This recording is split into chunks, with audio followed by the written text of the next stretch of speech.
Everybody, and welcome to Bible study this week. We are taking a look at Acts chapter 2, verses 1 to 21. This is the Pentecost text as we get ready to celebrate Pentecost this upcoming Sunday. I'm going to read through the text. There's a lots and lots of stuff going on, so what we'll do is we'll read through it as we always do, and I'll sort of draw out some of the key points of the text, and then we'll have some questions to discuss and reflect on together as well. So this is Acts chapter 2, verses 1 to 21. When the day of Pentecost had come, the apostles were all together in one place. And suddenly from heaven there came a sound like a rush of a violent wind, and it filled the entire house where they were sitting. Divided tongues as of fire appeared among them, and a tongue rested on each of them. All of them were filled with the Holy Spirit and began to speak in other languages, as the Spirit gave them ability. Now there were devout Jews from every nation under heaven living in Jerusalem. And at this sound the crowd gathered and was bewildered, because each one heard them speaking in the native language of each. Amazed and astonished they asked, "Are not all these who are speaking Galileans? And how is it that we hear each of us in our own native language? Parthians, Medes, Elamites, and residents of Mesopotamia, Judea and Cappadocia, Pontus and Asia, Phrygia and Pamphylia, Egypt and parts of Libya belonging to Cyrene, and visitors from Rome, both Jews and proselytes, Cretans and Arabs. In our own languages we hear them speaking about God's deeds of power." All were amazed and perplexed, saying to one another, "What does this mean?" But others sneered and said, "They are filled with new wine."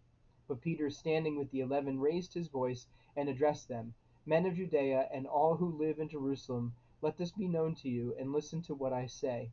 Indeed, these are not drunk, as you suppose, for it is only 9 o'clock in the morning. No, this is what was spoken through the prophet Joel.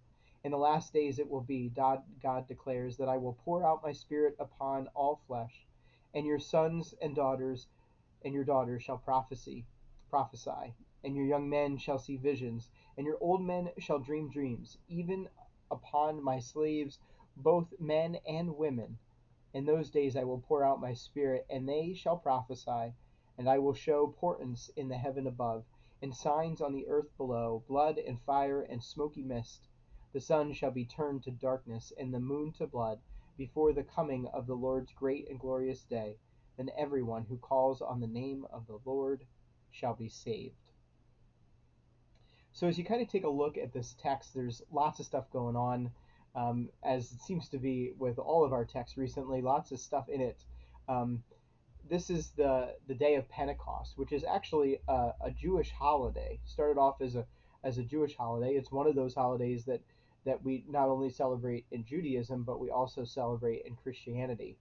Um, and so the day of Pentecost had come, where basically people would have gathered together for a feast, um, and celebration. And so they are all gathered together, this huge crowd of people, and suddenly there is this violent wind, and it filled it filled where they were. People were speaking in different tongues. There was fire, and just complete and total chaos was going on.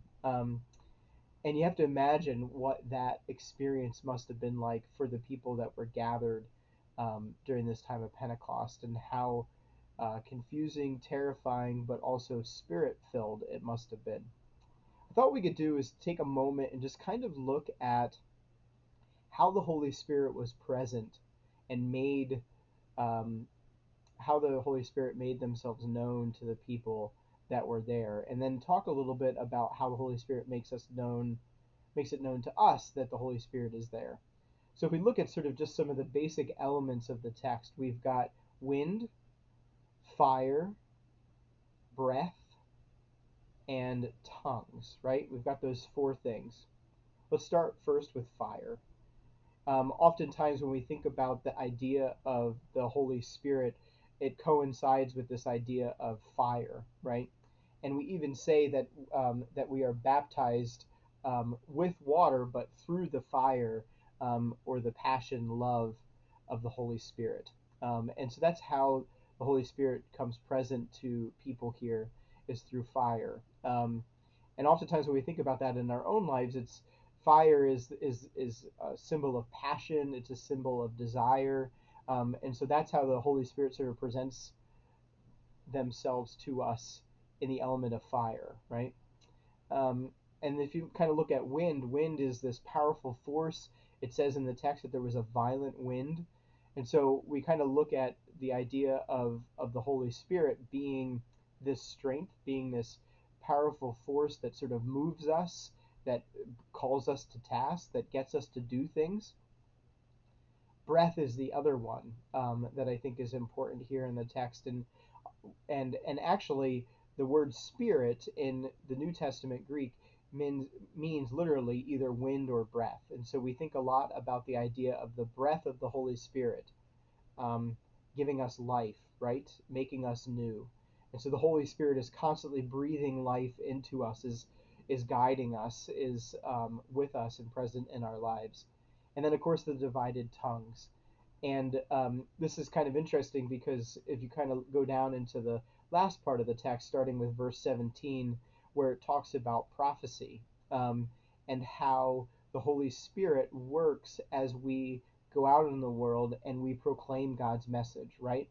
So we've got all of these four different ways in which the Holy Spirit is present in our lives. And I thought one of the things that we could do is reflect on, how is the Holy Spirit present in your life? How have you seen the Holy Spirit through fire, through wind, through breath, through divided tongues? How have you experienced that in your life?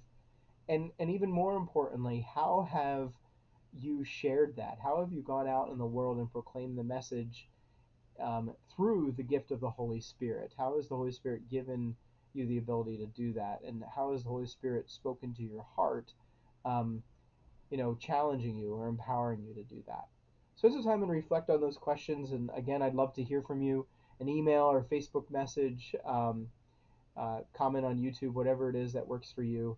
And we'll get some time to talk about this week. Thanks so much for joining me, and I look forward to our conversation next week. Have a great time.